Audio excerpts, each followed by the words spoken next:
Hello जय हिंद साथियों। तो क्या हाल है आपके। आई होप कि आप सब अच्छे होंगे। तो साथियों आज की वीडियो का टॉपिक है यूपी पुलिस कांस्टेबल 2024। तो साथियों यूपी पुलिस कांस्टेबल से साथियों जीके जीएस से साथियों 50 ऐसे प्रश्न देखेंगे जो कि आपकी यूपी पुलिस परीक्षा के लिए काफ़ी ज़्यादा और उससे भी ज़्यादा महत्वपूर्ण होने वाले हैं।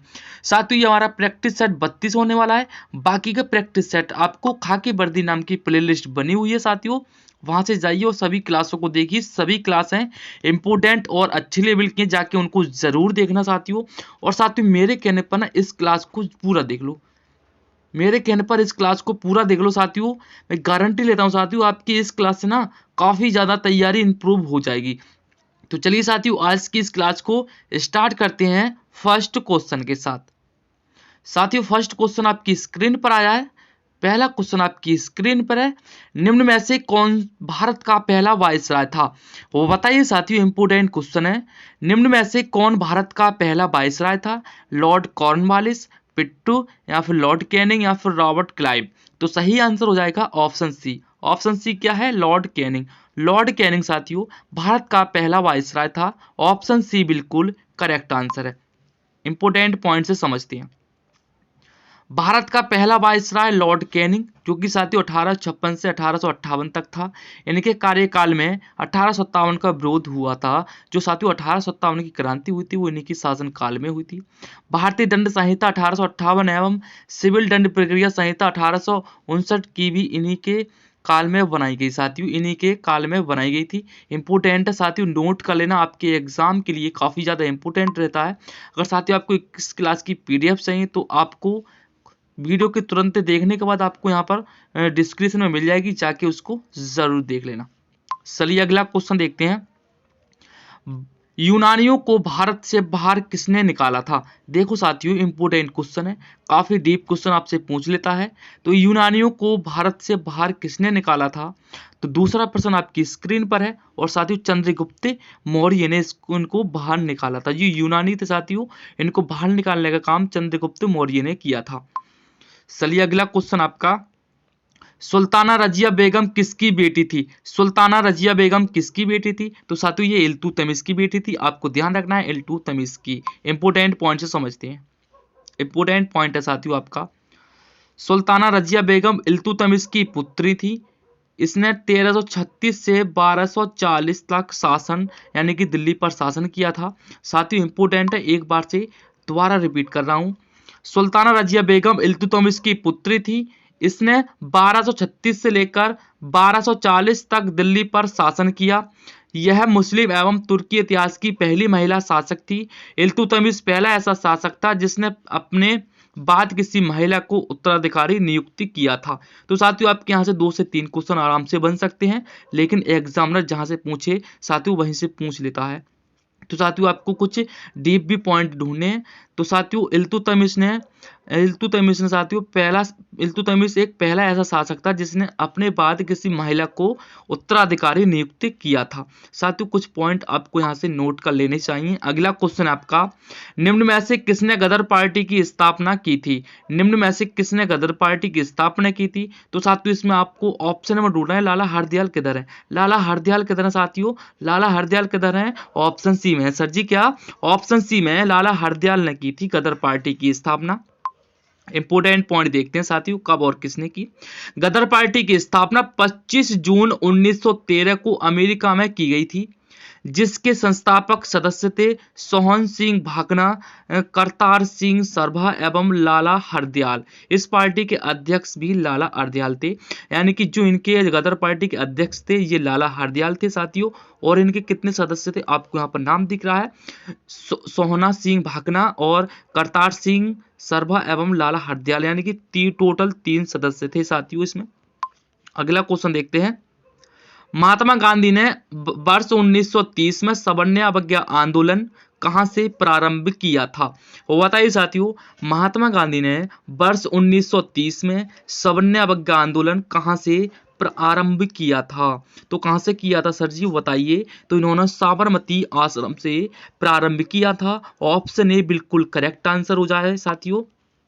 इंपोर्टेंट पॉइंट है साथियों आपका, सवर्णावज्ञा आंदोलन ब्रिटिश साम्राज्य के विरुद्ध भारतीय राष्ट्रीय कांग्रेस एवं गांधी जी द्वारा चलाई गई जन आंदोलन में से एक था, जिसका प्रारंभ 6 अप्रैल 1930 में हुआ था। जिसका प्रारंभ 1930 में हुआ था, 6 अप्रैल 1930 में हुआ था। इस आंदोलन का प्रारंभ साबरमती आश्रम पर नमक बनाकर किया गया था। साथियों आपको ध्यान रखना है, तो ये कहां से शुरू हुआ था सर जी? साबरमती आश्रम से शुरू हुआ था। आपको ध्यान रखना है कब शुरू हुआ था, तो 6 अप्रैल 1930 ईस्वी को साथियों ये शुरू हुआ था। अगला क्वेश्चन देखें, सिंधु घाटी सभ्यता का बंदरगाह वाला नगर कौन सा था? वो बताइए साथियों, सिंधु घाटी सभ्यता का बंदरगाह वाला नगर कौन सा था? लोथल, कालीबंगा, रोपर, मोहनजोदड़ो। तो सही आंसर हो जाएगा साथियों इसका ऑप्शन है लोथल, बिल्कुल करेक्ट आंसर है। छठे प्रश्न का ऑप्शन है लोथल, बिल्कुल करेक्ट आंसर है। लोथल बिल्कुल करेक्ट आंसर है। चलिए अगला क्वेश्चन है आपका, निम्नलिखित में से किसे सितार एवं तबला का आविष्कारक माना जाता है? बताइए साथियों, एक क्वेश्चन आपसे एग्जामिनर पूछ लेता है साथियों। और साथियों टोटल आपके जो क्वेश्चन होने वाले हैं वो साथियों आपके 40 क्वेश्चन होने वाले, कितने 40 होने वाले हैं। अब 40 में साथियों आपको मॉक टेस्ट लगाना कि आपके कितने क्वेश्चन सही जा रहे हैं, यानी कि आपकी जीके जीएस से साथियों कितने क्वेश्चन आने वाले हैं, 37 से 38 क्वेश्चन आपको जीके जीएस से मिलेंगे देखने के लिए साथियों। तो आपको यहाँ पर उसी तरीके से ये प्रैक्टिस सेट बनाया है, देखते हैं साथियों आपके इस प्रैक्टिस सेट में से कितने नंबर बिल्कुल सही जाते हैं। चलिए साथियों, निम्नलिखित में से किसे सितार एवं तबला का आविष्कारक माना जाता है? तो किसको माना जाता है साथियों? तो किसको माना जाता है बताइए। 7वां प्रश्न, 7वां अमीर खुसरो हो जाएगा क्या? अमीर खुसरो। अमीर खुसरो साथियों बिल्कुल करेक्ट आंसर है, इसमें कोई संदेह वाली बात नहीं है। अगला क्वेश्चन देखते हैं, भारतीय क्षेत्र में स्थित 2 ज्वालामुखी द्वीप हैं, वो बताइए साथियों। भारतीय क्षेत्र में स्थित 2 ज्वालामुखी द्वीप कौन कौन से हैं वो बताइए। स्पेशल क्वेश्चन आपकी स्क्रीन पर है, वो बताइए साथियों। आपके एग्जाम के छपने वाला क्वेश्चन आपकी स्क्रीन पर है। तो साथियों 8वें प्रश्न का ऑप्शन ए बिल्कुल करेक्ट आंसर हो जाएगा, बैरन एवं नारकोंडम। बैरन एवं नारकोंडम साथियों ये 2 ज्वालामुखी द्वीप हैं। अगला क्वेश्चन देखते हैं, कर्क रेखा निम्नलिखित में से किस राज्य से होकर नहीं गुजरती है? साथियों यहाँ पर नहीं शब्द आ गया तो आपको पहचानना है कि किस राज्य से नहीं गुजरती है, किस राज्य से नहीं गुजरती है। तो साथियों उड़ीसा राज्य से नहीं गुजरती है, ऑप्शन ए बिल्कुल करेक्ट आंसर है, ऑप्शन ए। चलिए जाते हैं कौन कौन से राज्यों से होकर गुजरती है। तो साथियों कर्क रेखा भारत के 8 राज्यों से होकर गुजरती है, जिसमें गुजरात, राजस्थान, मध्य प्रदेश, छत्तीसगढ़, झारखंड, पश्चिम बंगाल, त्रिपुरा, मिजोरम और साथियों ये आपके 8 राज्य कंप्लीट हो गए। लेकिन आपका जो उड़ीसा है ना, उड़ीसा आपकी ऑप्शन के अकॉर्डिंग दिया है यहाँ पर मैंने, यानी कि उड़ीसा कर्क रेखा पर अवस्थित नहीं है साथियों, इसलिए उड़ीसा से कर्क रेखा नहीं गुजरती है। आपको 8 नाम यहाँ से यहाँ तक आपको देखने के लिए मिल जाएंगे, बाकी साथियों ये उड़ीसा वाला अलग से। अगर साथियों आपकी इसकी PDF चाहिए मैंने आपको बता दिया, डिस्क्रिप्शन में लिंक मिल जाएगी। अगला क्वेश्चन देखते हैं, विश्व का सर्वाधिक ऊंचा पठार कौन सा है? बताइए साथियों, विश्व का सर्वाधिक ऊंचा पठार कौन सा है? अब ऊंचे पठार की बात हुई है, वो बताइए साथियों कौन सा होगा? तो साथियों तिब्बत का पठार हो जाएगा। क्या? तिब्बत का पठार। तिब्बत का पठार विश्व का सर्वाधिक ऊंचा पठार है, आपको ये भी ध्यान रखना है। चलिए इंपोर्टेंट पॉइंट से समझाते हैं साथियों। विश्व का सर्वाधिक ऊंचा पठार तिब्बत का पठार है। यह उत्तर में टकलामकान रेगिस्तान से हिमालय पर्वत श्रृंखला तक विस्तृत है। इसकी लंबाई उत्तर से दक्षिण तक 1000 किलोमीटर, पूरब से पश्चिम तक इसकी लंबाई की बात करें साथियों तो 2500 किलोमीटर है। इसे विश्व की छत भी कहा जाता है। साथियों आपके क्वेश्चन आपसे 2 बन जाते हैं। अगर साथियों आपको इसकी लंबाई पूछ ले, यानी कि इसकी लंबाई पूछे, तो आपको 1000 किलोमीटर बताना है। क्या? 1000 किलोमीटर बताना है। और साथियों इसकी पूरब से पश्चिम तक की लंबाई पूछ ले तो आपको यानी कि 2500 बताना है। क्या? 2500 किलोमीटर। और साथियों इसे विश्व की छत भी कहा जाता है। किसको? तिब्बत के पठार को विश्व की छत भी कहा जाता है। आपको ध्यान रखना है, इंपोर्टेंट पॉइंट रहने वाले हैं। अगला क्वेश्चन आपका, चंद्र ग्रहण का कारण क्या है? चंद्र ग्रहण का कारण है, क्या कारण है साथियों बताइए। तो क्या कारण हो जाएगा? तो हो जाएगा सूर्य एवं चंद्रमा के बीच पृथ्वी का आना। क्या? Option C. क्या सर जी? Option C. सूर्य एवं चंद्रमा के बीच पृथ्वी का आना चंद्र ग्रहण का कारण बनता है। चलिए इंपोर्टेंट पॉइंट से समझाते हैं चंद्र ग्रहण आखिर बनता कैसे है। चंद्र ग्रहण उस खगोलीय स्थिति को कहते हैं जब चंद्रमा पृथ्वी के ठीक पीछे उसकी प्रच्छाया में आ जाता है। ऐसा तभी हो सकता है जब सूर्य, पृथ्वी और चंद्रमा इस क्रम में लगभग एक सीधी रेखा में अवस्थित हों साथियों। ऐसा कब होता है? ऐसा जब होता है जब तीनों साथियों सूर्य, पृथ्वी और चंद्रमा बिल्कुल एक सीधे में हो। जैसे आपका ये आपकी पृथ्वी हो गई, ये आपका सूर्य हो गया और ये आपका चंद्रमा हो गया, तभी साथियों आपका इस स्थिति में साथियों आपका ये चंद्र ग्रहण होता है। अगला क्वेश्चन देखते हैं, SEBI का पूरा रूप क्या है? SEBI का पूरा रूप क्या है साथियों बताइए। आपसे फुल फॉर्म भी काफ़ी ज़्यादा पूछी जाती है और देश की राजधानी तो पूछी ही जाती हैं, साथ में आपसे फुल फॉर्म भी पूछी जाती है। साथियों आप सभी राजधानियों को एक बार से ना रिवीजन कर लेना, नहीं तो मैं आपको एक प्रॉपर वीडियो लेकर आऊँगा, उसमें आप आराम देख लेना। तो 12 का डी बिल्कुल करेक्ट आंसर हो जाएगा, 12 का डी बिल्कुल करेक्ट आंसर हो जाएगा। Securities and exchange board of India साथियों SEBI का पूर्ण रूप होता है, आपको ध्यान रखना है ऑप्शन डी। इंपोर्टेंट पॉइंट से समझाता हूं। SEBI securities and exchange board of India Bharat में प्रतिभूति और वित्त का नियमन बोर्ड है। इसकी स्थापना सेबी अधिनियम 1992 के तहत 12 अप्रैल 1992 में हुई। सेबी का मुख्यालय मुंबई में स्थित है। क्या? सेबी का मुख्यालय मुंबई में स्थित है। इसकी स्थापना होती है 1992 को, यानी कि 12 अप्रैल 1992 को इसकी स्थापना होती है। और इसकी फुल फॉर्म मैंने आपको बता दी, securities and exchange board of India साथियों इसकी फुल फॉर्म होती है। अगला क्वेश्चन आपका, भारत में पूंजी प्रधान उद्योग का सर्वोच्चतम उदाहरण कौन सा है? वो बताइए साथियों, भारत में पूंजी प्रधान उद्योग का सर्वोच्चतम उदाहरण कौन सा है? तो 13% ऑप्शन ए बी बिल्कुल करेक्ट आंसर हो जाएगा। इस्पात उद्योग। क्या? इस्पात उद्योग कहते हैं साथियों, इस्पात उद्योग बिल्कुल करेक्ट आंसर है। अगला क्वेश्चन देखते हैं, नीति आयोग का पदेन अध्यक्ष कौन है? नीति आयोग का पदेन अध्यक्ष कौन है? 14वां प्रश्न आपकी स्क्रीन पर है और 14 का सी बिल्कुल करेक्ट आंसर हो जाएगा। कौन? प्रधानमंत्री। प्रधानमंत्री की बात करें तो साथियों ये नीति आयोग के अध्यक्ष होते हैं, प्रधानमंत्री। अगर आपसे वर्तमान में पूछूं नीति आयोग के अध्यक्ष कौन है, तो आपको ध्यान रखना है नरेंद्र मोदी। क्या?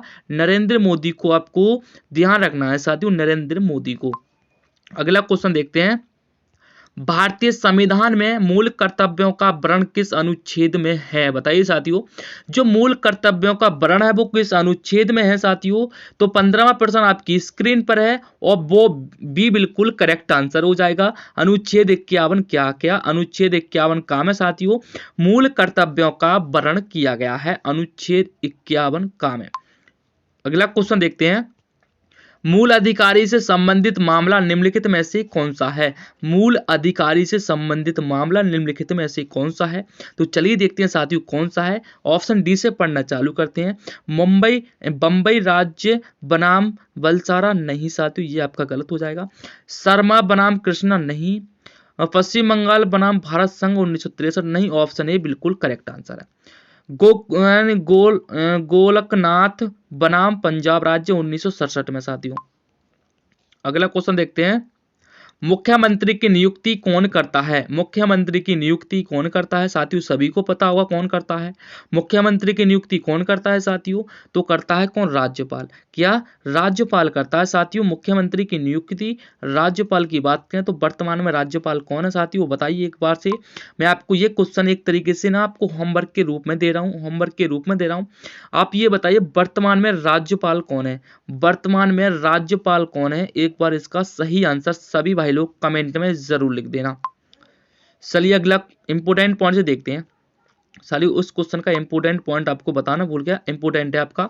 संविधान के भाग 6 में राज्य शासन के लिए प्रावधान है जिसमें राज्य की कार्यपालिका का प्रमुख राज्यपाल होता है। वह मुख्यमंत्री की नियुक्ति करता है। राज्यपाल अपने राज्य के सभी विद्यालयों का कुलपति भी होता है। कौन? राज्यपाल अपने राज्य के सभी विद्यालयों का कुलपति भी होता है, यानी कुलापति होता है। अगला क्वेश्चन आपका, भारतीय संविधान के किस अनुच्छेद में यह अंकित है कि भारत अर्थात इंडिया राज्यों का एक संघ होगा? कौन से अनुच्छेद में शामिल है वो बताइए साथियों। सही आंसर क्या होगा? तो अनुच्छेद 1 में साथियों इसका बिल्कुल विवरण मिलता है। अगला क्वेश्चन देखें, सर्वोच्च न्यायालय के न्यायाधीश की सेवानिवृत्ति की आयु कितनी होती है? तो कितनी होती है साथियों? 19 का बी बिल्कुल करेक्ट आंसर हो जाता है। 65 वर्ष। क्या 65 वर्ष बिल्कुल सही जवाब हो जाएगा। अगला क्वेश्चन देखते हैं, हितोपदेश की रचना किसने की? हितोपदेश की रचना किसने की? तो नारायण पंडित ने। किसने? नारायण पंडित। ऑप्शन बी बिल्कुल करेक्ट आंसर है। इंपोर्टेंट पॉइंट देखते हैं साथियों, आपके एग्जाम के लिए काफी ज्यादा इंपोर्टेंट रहने वाला है। हितोपदेश की रचना नारायण पंडित ने की। इसकी भाषा संस्कृत थी एवं इसमें भारतीय जनमानस तथा परिवेश के प्रभावित उपदेशात्मक कथाएं हैं। हितोपदेश की कथाएं अत्यंत सरल एवं सुगृत हैं। हितोपदेश में आबू, पाटलिपुत्र, उज्जैनी, मालवा, हस्तिनापुर, कन्याकुब्ज और वाराणसी, मगध देश, कलिंग आदि स्थानों का उल्लेख किया गया है हितोपदेश में। साथियों हितोपदेश में आपसे पूछे तो किसका अध्ययन किया गया है, आपको ध्यान रखना है। हितोपदेश में आबू, पाटलिपुत्र, उज्जैनी, मामला यानी मालवा, हस्तिनापुर, कन्याकुब्ज और वाराणसी, मगध देश और आपकी कलिंग, ये साथियों इन जो स्थानों का इसमें वर्णन किया गया है। अगला क्वेश्चन देखते हैं, डबल रोटी बनाने में प्रयुक्त किए जाने वाला बेकिंग पाउडर क्या होता है? डबल रोटी बनाने में प्रयुक्त किया जाने वाला बेकिंग पाउडर क्या होता है? कौन सा होता है साथियों? तो 21 का बताइए क्या होगा सही आंसर? तो 21 का बी बिल्कुल करेक्ट आंसर हो जाएगा। सोडियम बाइकार्बोनेट होता है साथियों, जो कि डबल रोटी बनाने में प्रयोग किया जाता है। चलिए इंपोर्टेंट पॉइंट देखते हैं। सोडियम बाइकार्बोनेट एक अकार्बनिक यौगिक है। इसे मीठा सोडा या खाने का सोडा भी कहते हैं। इसका अणु सूत्र है NaHCO3। क्या इसका जो रासायनिक सूत्र है NaHCO3 हो जाएगा।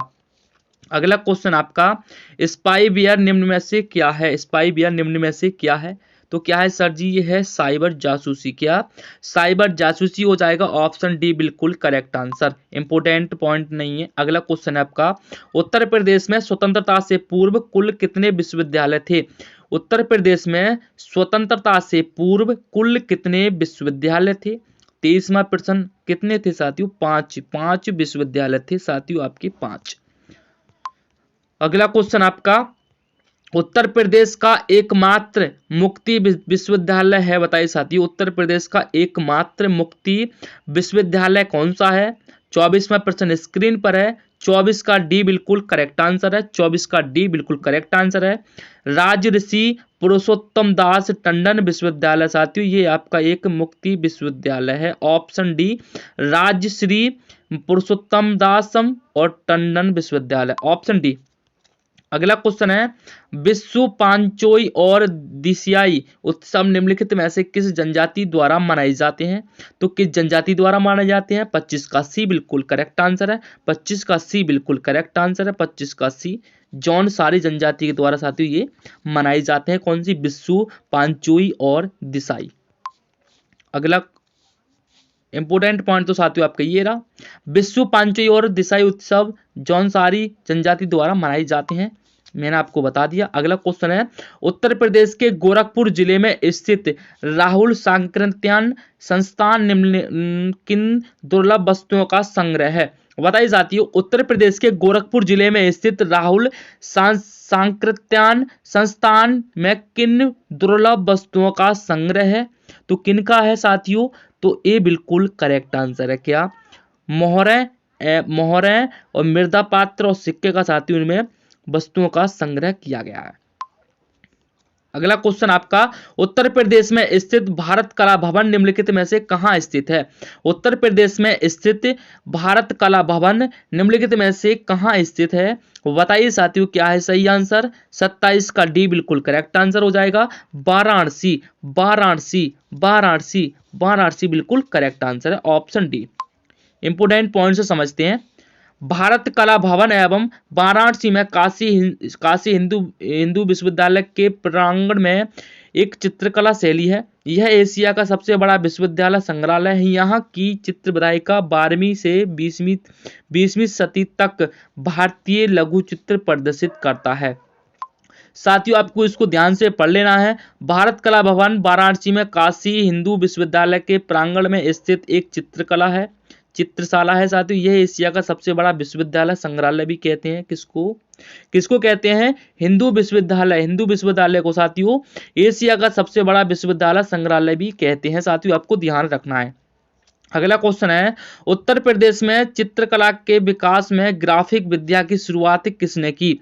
तो किसने की थी साथियों?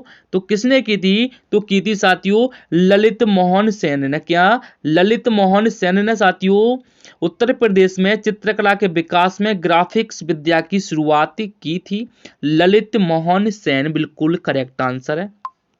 अगला क्वेश्चन देखते हैं, पुलिस अधिनियम 1861 के अंतर्गत पुलिस शब्द में ऐसे व्यक्ति सम्मिलित हैं जो इस अधिनियम के अंतर्गत आते हैं। वो बताइए साथियों कौन से हैं? भर्ती किए गए, प्रशिक्षित किए गए, नियुक्त किए गए या फिर चयनित किए गए। तो 29 का कौन सा करेक्ट आंसर आपको लग रहा है साथियों? तो 29 का मुझे ऑप्शन ए बिल्कुल करेक्ट आंसर लग रहा है। भर्ती किए गए साथियों, भर्ती किए गए व्यक्ति। अगला क्वेश्चन देखते हैं, अपने जिले में विचाराधीन किसी फरार अपराधी का नाम काटने का आदेश कौन दे सकता है? अपने जिले में विचाराधीन किसी फरार अपराधी का नाम काटने का आदेश कौन दे सकता है? तो कौन दे सकता है साथियों? तो जिला मजिस्ट्रेट में ही ये ताकत होती है, बाकी इसमें किसी में नहीं है। अगला क्वेश्चन देखते हैं, उत्तर प्रदेश को पूर्व में किस नाम से जाना जाता था? साथियों ये क्वेश्चन आपका काफी बार रिपीट हो चुका है, हमने भी कई बार ये आपके साथ में ये क्वेश्चन शेयर किया है। तो साथियों आपको इसका आंसर पता होना चाहिए। उत्तर प्रदेश को पूर्व में किस नाम से जाना जाता था? तो आपको पता है यूनाइटेड प्रोविंस के नाम जाना जाता था सर जी, ऑप्शन बी। अगला क्वेश्चन देखते हैं, किसी पारिस्थितिक तंत्र के समस्त अपघटक नष्ट होने पर कौन सा चक्र सर्वाधिक प्रभावित होगा? बताइए साथियों, किसी पारिस्थितिक तंत्र के समस्त अपघटक नष्ट होने पर कौन सा चक्र सर्वाधिक प्रभावित होगा? तो बताइए 32 का सही आंसर। तो 32 का सी बिल्कुल करेक्ट आंसर है। 32 का सी बिल्कुल करेक्ट आंसर है। आंखों ही आंखों में आंसर दे दो। जैव भू रासायनिक जल चक्र। क्या?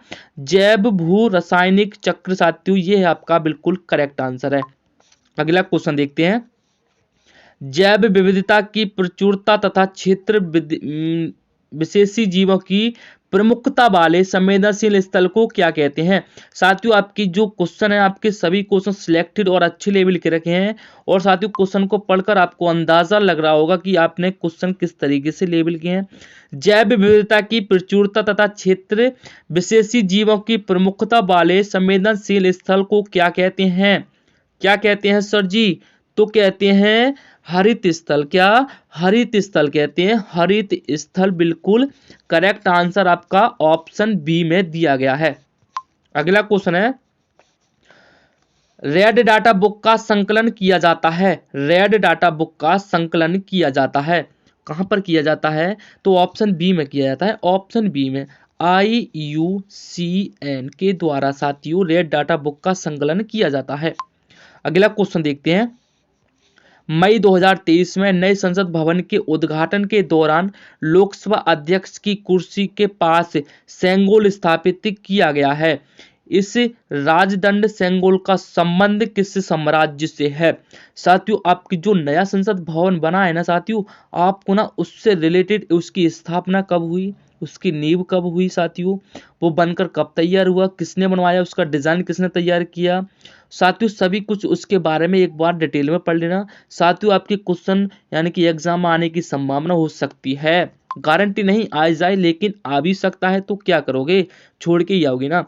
मई 2023 में नए संसद भवन के दौरान साथियों ये सेंगोल है ना, यहाँ से पढ़ो क्वेश्चन को, इस राजदंड सेंगोल का संबंध किससे साम्राज्य से है? यानी सेंगोल स्थापित किया गया उसका संबंध किससे साम्राज्य से है, यही पूछा है आपसे क्वेश्चन में। तो सर जी ये चोल वंश, क्या चोल साम्राज्य से है? चोल साम्राज्य, ऑप्शन बी बिल्कुल करेक्ट आंसर है। अगला क्वेश्चन देखें, किस राज्य सरकार द्वारा ग्रीन हाइड्रोजन पॉलिसी तैयार करने की घोषणा की गई है? बताइए साथियों, किस राज्य सरकार द्वारा ग्रीन हाइड्रोजन पॉलिसी तैयार करने की घोषणा की गई है? हिमाचल प्रदेश, उत्तर प्रदेश, पश्चिम बंगाल, उड़ीसा। तो साथियों 36 का बताइए कौन सा सही होगा? तो आपका HP बिल्कुल करेक्ट आंसर हो जाएगा, HP यानी कि हिमाचल प्रदेश। अगला क्वेश्चन देखें, GST पंजीकरण संख्या में कुल कितने डिजिट हैं? GST पंजीकरण संख्या में कुल कितने डिजिट हैं? पंजीकरण संख्या होती है साथियों, उसमें कितने डिजिट होते हैं, यानी कितने अक्षर होते हैं, कितने नंबर होते हैं? तो बताइए साथियों, 37वां प्रश्न आपकी स्क्रीन पर है। तो साथियों इसमें 15 होते हैं ना, 15 होते हैं साथियों आपकी GST पंजीकरण संख्या में। मैं आपसे पूछूं साथियों, आपके आधार कार्ड में कितने नंबर होते हैं? आधार कार्ड की बात करूं, आपके आधार कार्ड में कितने नंबर होते हैं? नंबर टाइप नहीं करना है, सिर्फ आपको उसका जो कितने नंबर का होता है, 15 का, 16 का। जैसे आपका मोबाइल नंबर क्या होता है, आपका मोबाइल नंबर 10 नंबर का होता है, ठीक उसी तरीके से आपको जो आधार है ना साथियों, आधार के डिजिट आपको बताना कि आधार के डिजिट पूछा आपसे तो कितने होते हैं, बताना कमेंट में एक बार इसका सही आंसर। केंद्रीय वन अनुसंधान कहाँ स्थित है? केंद्रीय वन अनुसंधान कहाँ स्थित है साथियों, बताइए। 38वां प्रश्न आपकी स्क्रीन पर है और 38 का ए बिल्कुल करेक्ट आंसर है, देहरादून में साथियों केंद्रीय वन अनुसंधान स्थित है साथियों, ऑप्शन ए बिल्कुल करेक्ट आंसर है। इंपोर्टेंट पॉइंट रहेगा आपके एग्जाम के लिए।